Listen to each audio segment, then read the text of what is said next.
Let's have a look at some off-the-plan marketing advice.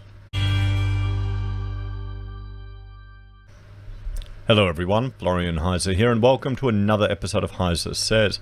Grab your stein of coffee, because, well, I found another article about just off-the-plan and then, marketing, responding to new buyers, and I haven't gone through it, but in that article, and I'll do that article in another video, there was a video, and I thought, you know what, let's have a look and a little chat about this video here, because it's going to teach us something about off the plan. Oh boy. And well, for those of you that aren't aware, I'm an architect. Now, I have a few concerns with off the plan. Sure, there are circumstances where it's good, but fundamentally the problem is you're buying something without any certainty as to what you're getting. What they show you, those images, they're just marketing images. They can change. Often it's just done as a schematic design. It's something that we as architects sometimes would even do for nothing to try and win work. I've seen that happen. That's insane. And it's just a concept. Often the engineering hasn't been taken account. Often the town planning hasn't even been done, let alone the builders engaged, let alone an understanding of what procurement method is going to be used, let alone certainty as to the materials that you're going to get. It's very easy to make something look pretty in a render. I still remember an example, and this wasn't quite off the plan. It's a little bit more deceptive though, from a developer, where they had a nice showroom that had all these beautiful fixtures and fittings, all these imported Italian taps and vanities and ovens and things. What do you think actually went into the apartments? Cheap knockoffs from China that they got made. There you go. There's example after example of people going in off the plan where what they wind up with in the end isn't actually like what they thought they were buying. So buyer beware, everyone. It's not something I would encourage anyone to jump into. But still, let's have a look at this video here that they're sharing with us. Buying off the plan can be a great option for many buyers. But like any big decision, getting a dog, marriage, children... So getting married, getting a dog, and having a baby. They're the three things. Fantastic. So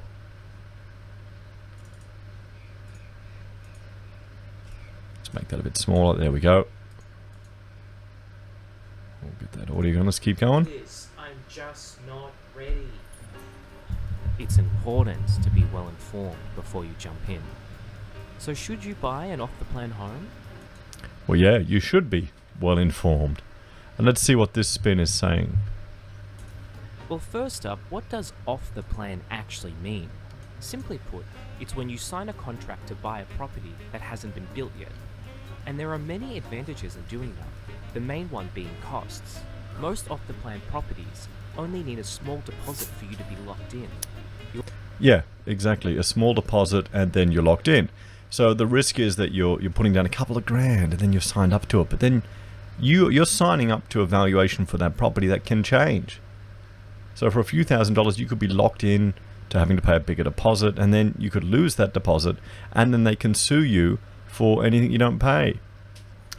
Or you have to find another buyer for them. It can get really, really messy. It really can, and I don't know why you would rush other than FOMO to do this. I mean, people, in a rising market, it makes sense. In a rising market where property is constantly going up. But apartments? In this market? Really? There's an oversupply. You'll also get more time to get your finances in order while the new home is being built, which means no more running back to mum and dad to help with payments. I mean, more time to get your finances in order. Your finances should really be in order before you're jumping at this, but okay, I guess maybe I'm just old-fashioned. Take that, Mum. I'm sorry, Mum, I love you. There are also potential savings on stamp duty, with most states offering exemptions on brand new homes. And because these apartments are new, many will likely be more energy efficient. Now this one here with the energy efficiency, with the 6-star rating, it is utter BS. It really is utter BS. When I was working, and I remember for the Architectural Practice Academy under the Department of Public Works, they could do their own energy, 6-star energy assessment of these things, because we did the department did all of the public housing.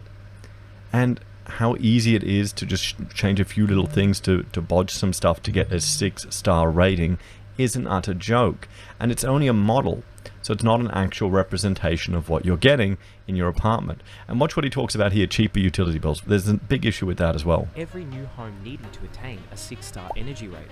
Yeah, see, this is just, it's just that, seeing how they could dodgy this 6-star rating really began my journey into being quite skeptical about a lot of the claims that are being made from these, the greenwashing agenda, because we're fed a lot of it at architecture school, guys. It really is.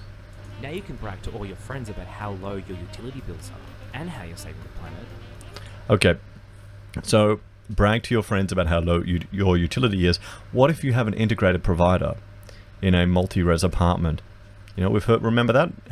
We talked about this in previous videos, where there'd be a utility provider or a utility company that would come in and act as the middleman between, you in the apartment and the outside world. They would own all of the wiring and services in the building, and then they'd charge you a premium. And there's horror stories of those. So no, not necessarily buying off the plan. See, this is the thing. When you buy off the plan, you've got no idea if the developer is going to do that. How many people would even think to check that? They just want to say, okay, I've got this area, those renders look nice. No, they wouldn't go and jump in and think, oh, wait a minute, I'm going to get... Will there be an integrated provider? Will that be there? Who's going to provide the utilities? Is you providing that? Who owns that infrastructure? Is it owned by the body corporate or other parties? These are the type of questions that you need to be asking these developers. But no one would know that. I wouldn't know that until I started looking into these videos, even as an architect. Because that's more on the developer's side of thing. Our job is just to make sure all the services fit and coordinate, and that they're there, and the fire rating, design around it to enclose it. That's our problem. That's how we think about it. But that's a whole other new thing. So yeah, and I mean, bragging about saving the planet, who cares? There's plenty of planets. There's 9 of them. We'll be fine. Take that, Susan, with your metal straws. So you hear the metal straws, and that really it gets me, because they are very unhygienic. They're actually quite dangerous to use, and the embodied energy in a metal straw, you'd need to use the thing tens of thousands of times for it to actually be worth doing it. That's the problem. Plastic is really useful, and you can recycle it. Sure, metal you can recycle, but just the embodied energy. No one knows that concept. It doesn't seem to be common knowledge. I'm sorry, Susan, we're doing great. However, while there are some upsides to buying off the plan, you should definitely do your research. A recent survey do your research. Okay. Showed that quality assurance is the #1 consideration for off-the-plan buyers. Well, see, this is the thing. You've got no assurance of quality. At all. None. Because you're buying a plan, a concept design. When you normally do a construction contract, you need to have every single document, every single technical drawing is part of that contract. They're just selling you an artist's impression and a right to a lot. It can change. And they allow all that in their clauses, and there's all these sunset clauses and these other things. I'd hate to see it in New South Wales. But yeah, quality assurance, particularly with just the disaster of all of the construction issues we've seen. It's a big one too. So a bit of buyer due diligence is needed. So here we go, let's the buyer due diligence. Check the developer's builder's background. I would also do an ASIC search on the developer. Okay, because what you want to do is you want to see how many steps, if the development will often be its own little burner company that they just set up and then they can just flee or go away from. You want to see how many steps there are until you can get a slice of the developer's house if it goes down the gurgler.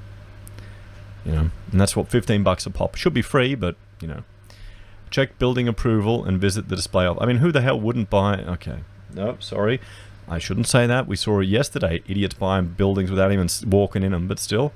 You want to check building approvals. You want to make sure your building is approved for what they're doing. Examine plans and measurements. Ask for samples of materials and ongoing costs. Yeah, I mean, they may not even have any of that yet, and they may be able to show you something and just change it anyway. Ask about ongoing costs and energy efficiency ratings. I mean, come on. Engage an OTP legal expert. On the plan? Off the plan legal expert? Okay. Or you could just wait for the building to be built. You know, there's another option. Do your homework before you sign a contract, and make sure the builder and the development is the right one for you. And then maybe, when it's all said and done, you'll make it a plan to buy off the plan. See, they're showing here a house plan. Like, okay, buying a house like that, that's a speccey. You wouldn't, it's very different to buying a unit off the plan, because you could get a full set of documents as part of the contract. You know, when you're buying, you're not buying off the plan there, you're engaging a builder to build you a house for you. That's different to buying an apartment off the plan. They're not the same thing. And the level of risk associated with this as opposed to a multi-res structure is very different. Very different. So, now I just thought we'd go through this little video here, guys, to have a look at some of the advice that's given to us in this off-the-plan propaganda. What do you think? Would you buy off the plan? I honestly would not look at it. You know, I wouldn't even consider it. To be honest, the risks are just too high for me. I've got no control over it. A house, yeah, I'd probably get drawings done and engage a builder to build it, which is what that is. It's kind of different. House, I probably, you know, would do that. It's a proper construction project. But buying off the plan a apartment, because, I mean, what if it could be a D&C project as well, design and construct, then there's a whole range of issues there as well. Anyway, let me know your thoughts and opinions in the comments down below. Please like, share, and subscribe to the channel. If you're a fan and want to support the content I create here, there are a few ways you can. You can join us on YouTube or Patreon. You can support us using our affiliate links at Amazon, eBay, Independent Reserve, or Kucoin. You can buy a merch from HeiseSays, use Gold Pass from the Perth Mint, or support us via PayPal. Take care, everyone. Have a great day. I'll see you next time.